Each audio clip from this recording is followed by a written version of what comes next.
ರಾಮಾಯಣ ಅಂದ್ರೆ ಜಟಾಯುವನ್ನ ಹೇಗ್ ಮರೆಯೋಕ್ಕಾಗುತ್ತೆ? ರಾವಣನ ಸುಳಿವು ಕೊಟ್ಟಿದ್ದೆ ಜಟಾಯು. ಇಂಥ ತ್ಯಾಗಮೂರ್ತಿಯನ್ನ ಪ್ರಧಾನಿ ಮೋದಿ ಮರ್ತಿಲ್ಲ. ರಾಮ ಮಂದಿರ ಪ್ರಾಣ ಪ್ರತಿಷ್ಠೆ ಬಳಿಕ ಮೋದಿ ಜಟಾಯುವಿನ ಕಂಚಿನ ಪ್ರತಿಮೆಯನ್ನ ಉದ್ಘಾಟಿಸಿದ್ದಾರೆ.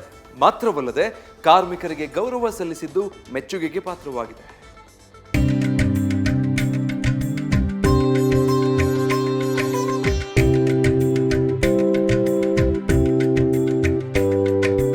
ಜಟಾಯು ರಾಮಭಕ್ತ. ಈ ಹೆಸರನ್ನ ಕೇಳಿದ ರಾಮ ಭಕ್ತರಿಲ್ಲ. ರಾವಣ ಸೀತಾಪರಣ ತಡೆಯುವಲ್ಲಿ ಪ್ರಯತ್ನಿಸಿ ಲಂಕಾಸುರನಿಂದ ರೆಕ್ಕೆಗಳನ್ನ ಕಳೆದುಕೊಳ್ತಾನೆ.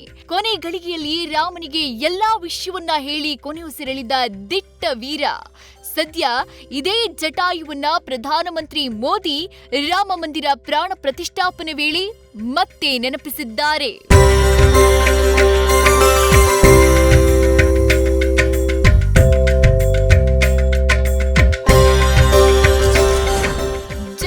ಪ್ರತಿಮೆ ಅನಾವರಣಗೊಳಿಸಿದ ಮೋದಿ. ಬಾಲರಾಮನಿಗೆ ಪ್ರಾಣ ತುಂಬುವ ಶಾಸ್ತ್ರ ಸಂಪನ್ನಗೊಳಿಸಿದ ನಂತರ ಪ್ರಧಾನಿ ಮೋದಿ ರಾಮ ಮಂದಿರದ ಆವರಣದಲ್ಲಿರುವ ಕುಬೇರ ತೀಲಾದಲ್ಲಿರುವ ಪುರಾತನ ಶಿವ ದೇವಾಲಯಕ್ಕೆ ಭೇಟಿ ನೀಡಿ ಶಿವಲಿಂಗಕ್ಕೆ ಜಲಾಭಿಷೇಕ ಮಾಡಿದ್ರು. ನಂತರ ಶಿವನಿಗೆ ಪ್ರದಕ್ಷಿಣೆ ಹಾಕಿ ಪ್ರಾರ್ಥಿಸಿದ್ರು. ಬಳಿಕ ಅಲ್ಲೇ ಇರುವ 30 ಅಡಿ ಎತ್ತರದ ಜಟಾಯುವಿನ ಕಂಚಿನ ಪ್ರತಿಮೆಯನ್ನ ಮೋದಿ ಅನಾವರಣಗೊಳಿಸಿ ಪುಷ್ಪಾರ್ಚನೆ ಸಲ್ಲಿಸಿದ್ರು.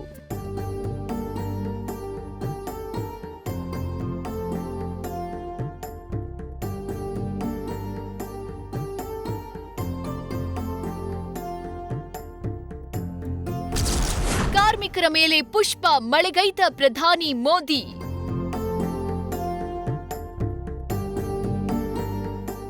ಇನ್ನು ಪ್ರಧಾನಿ ಮೋದಿ ಕುಬೇರ ತೀಲಾದ ಬಳಿಕ 70 ಎಕರೆಯಲ್ಲಿ ಭವ್ಯವಾಗಿ ತಲೆ ಎತ್ತಿ ನಿಂತಿರುವ ರಾಮ ಮಂದಿರವನ್ನ ನಿರ್ಮಾಣ ಮಾಡಿದ ಕಾರ್ಮಿಕರನ್ನ ಭೇಟಿ ಮಾಡಿದ್ರು. 5 ಶತಮಾನಗಳ ಬಳಿಕ ಶತಕೋಟಿ ಭಕ್ತರ ಆರಾಧ್ಯ ದೈವದ ಆವಾಸ ಸ್ಥಾನವನ್ನ ಭಕ್ತಿ ಭಾವದಿಂದ ಕಡಿಮೆ ಸಮಯದ ಅಂತರದಲ್ಲೇ ನಿರ್ಮಿಸಿರುವ ಕಾರ್ಮಿಕರಿಗೆ ಮೋದಿ ಗೌರವ ಸಲ್ಲಿಸಿದ್ರು. ಅಲ್ಲಿ ನೆರೆದಿದ್ದ ಕಾರ್ಮಿಕರ ಗೌರವ ಪೂರ್ವವಾಗಿ ಅವರ ಮೇಲೆ ಪುಷ್ಪವೃಷ್ಟಿ ಸುರಿಸಿ ಎಲ್ಲಾ ಕಾರ್ಮಿಕರಿಗೂ ಶುಭ ಹಾರೈಸಿದ್ರು.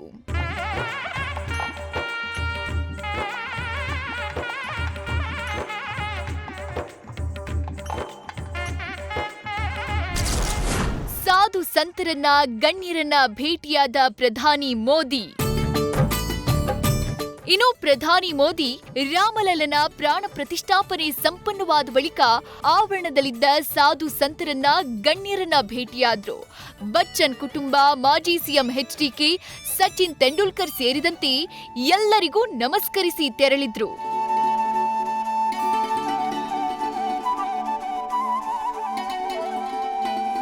Jagadish, news first, Ayodhya. News first ನಿರ್ಭೀತಿಯಿಂದ ನಿಮ್ಮ ಪರವಾಗಿ.